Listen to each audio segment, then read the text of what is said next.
स्वयंपाकात स्वादाची जान, डीएम मसाले तुमच्या घराची शान. छत्रपती शासन महिला गृह उद्योग कबनूर इचलकरंजी घेऊन येत आहेत अस्सल परंपरेची मराठमोळी चव म्हणजेच डीएम मसाले. मटन मसाला, चिकन मसाला, धणे पावडर, गरम मसाला, बिर्याणी मसाला, तिखट चवदार मसाले आणि चटणी म्हणजेच डीएम मसाले. तर आजच आपल्या जेवणाची रंगत वाढवण्यासाठी केमिकल विरहित डीएम मसाले, गृहिणींच्या मनातले मसाले आणि चटणी अवश्य वापरा. डीएम मसाले महिला बचत गटाद्वारे करणारे स्वच्छ माफक दरामध्ये म्हणजेच डीएम मसाले. संपर्क दिव्याताई मगदूम, मोबाईल 91 30 80 22 55.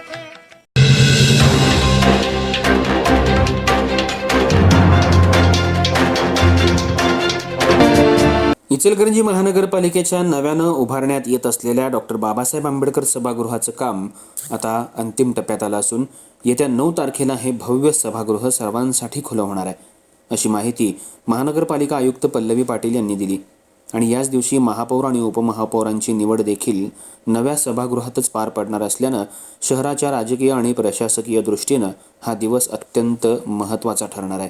नव्यानं बांधण्यात आलेलं डॉक्टर बाबासाहेब आंबेडकर सभागृह अत्यंत सुसज्ज, आधुनिक आणि देखण्या स्वरूपाचं असून त्याची रचना थेट लोकसभेच्या सभागृहाच्या धर्तीवर करण्यात आली आहे.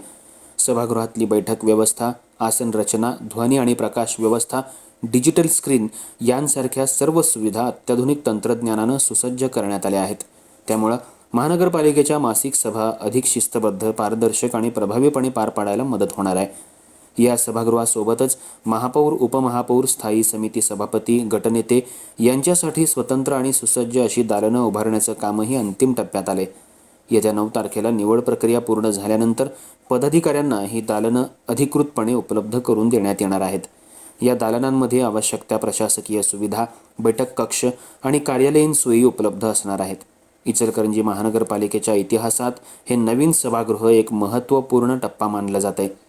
लोकप्रतिनिधी आणि प्रशासन यांच्यातील संवाद अधिक प्रभावी व्हावा, नागरिकांच्या प्रश्नांवर सखोल चर्चा व्हावी आणि निर्णय प्रक्रिया अधिक सक्षम व्हावी या उद्देशानं या सभागृहाची उभारणी करण्यात आली आहे.